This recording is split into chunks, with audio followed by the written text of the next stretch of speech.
Hey guys, welcome back to another case review. Today on the table we have the Casecom XM-91 Micro ATX case.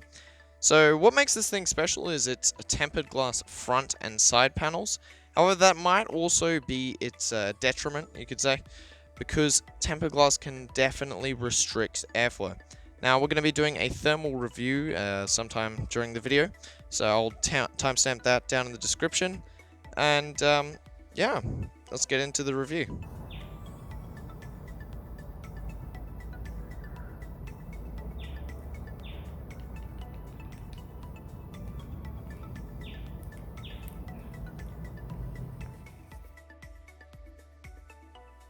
So, getting the case out of the box, the first thing I noticed was the actually decent foam.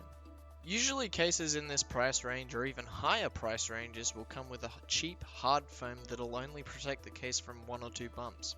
However, here we're greeted with a high quality soft foam that'll more than likely protect the case from a good number of drops and bumps.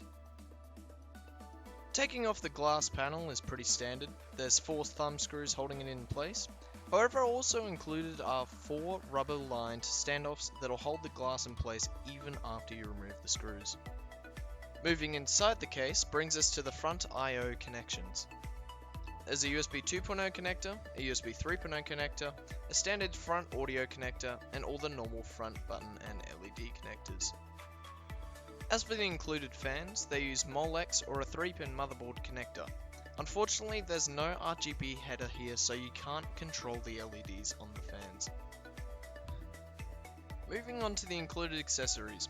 The first thing we find is 5 cable ties and a cloth for cleaning the glass. This is actually a really nice inclusion, especially at this price point. Now, onto the screws.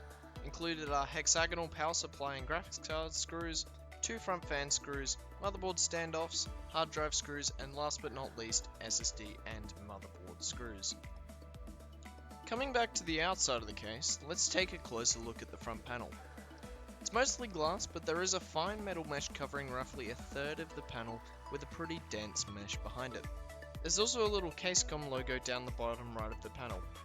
Around the sides of the front panel, there is also another fine mesh behind an angled grille. However, these won't help much with the airflow due to how close the fans are to the inside of the front panel. Taking off the front panel is super easy, just pull out from the bottom. Another nice inclusion here is the fact that the front I/O is actually attached to the frame of the case and not the front panel itself. However, this might be a drawback because it might interfere with a front 240mm radiator. Anyway, let's take a closer look at the included fans. The RGB on them is, like I said before, uncontrollable, so you're stuck with rainbow vomit. Moving up to the top of the case, we can see the front I/O, which consists of 1 USB 3.0 port, headphone and mic plugs, 2 USB 2.0 ports, and power and reset buttons. Up top, there's also an included magnetic dust filter, which essentially is just a mesh with fridge magnets glued to it, but it's still nice to see nonetheless. Coming around to the back, there's your regular power supply mount, 4 PCIe slots, one of which is reusable, and a height adjustable 120mm fan mount.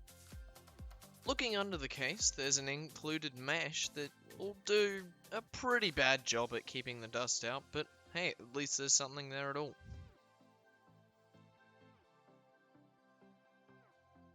Coming back inside the case and looking at the motherboard tray, there are a total of 7 cable tie loops in pretty good positions, and there are also 6 cutouts for routing cables, 2 of which are at the top of the motherboard tray, which makes routing the CPU cable easy. As for cooling, the case supports 2 120mm or 140mm fans at the front, on the inside or outside of the frame.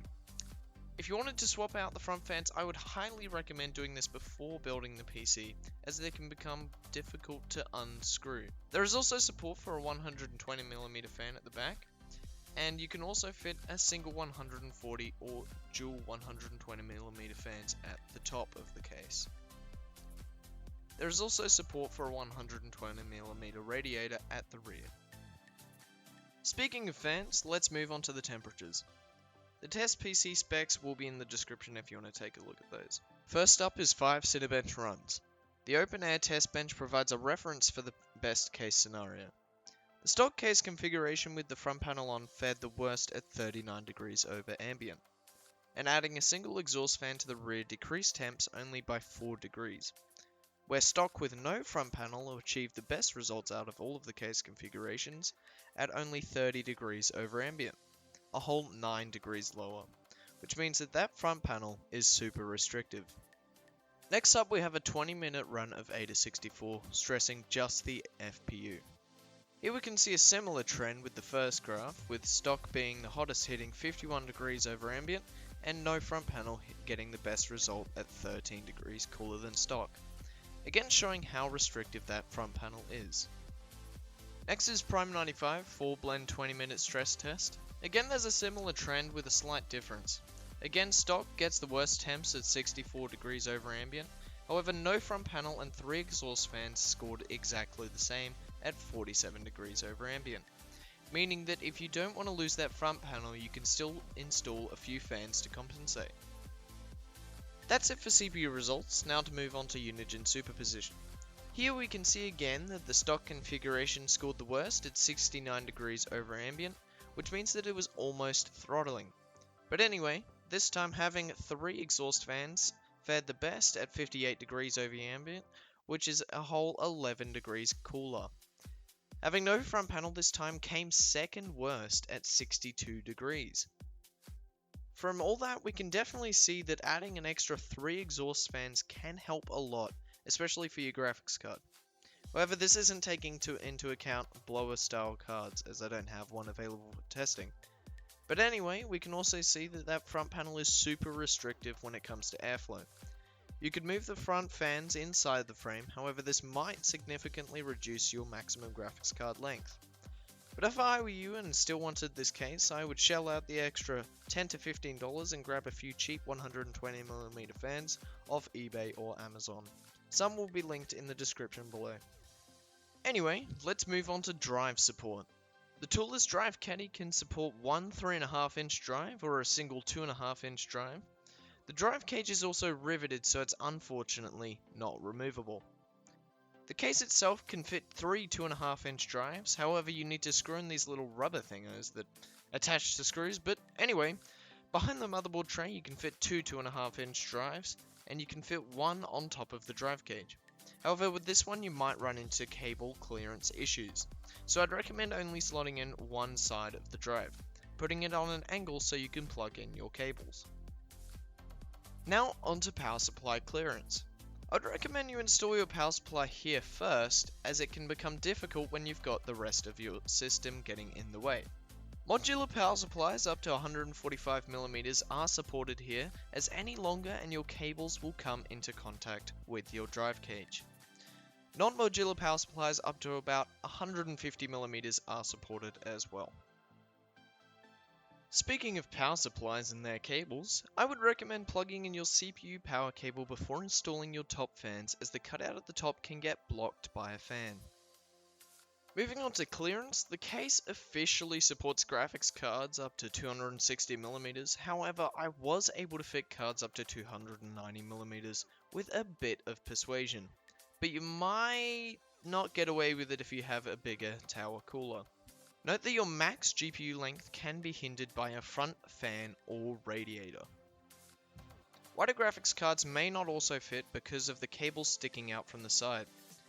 They can come in contact with the glass side panel. As for CPU tower clearance, the case supports coolers up to 158mm tall, which means our NHD14 can't fit.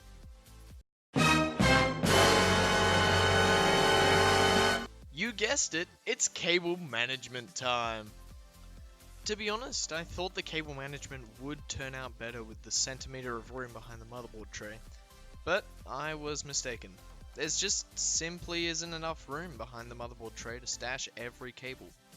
So I would highly recommend a modular power supply for this case. There's also no room for any fan hubs or RGB hubs at the back, so don't bother with this case if you must have a hub of some kind. Cable extensions are also out of the question here again because of how limited the space is.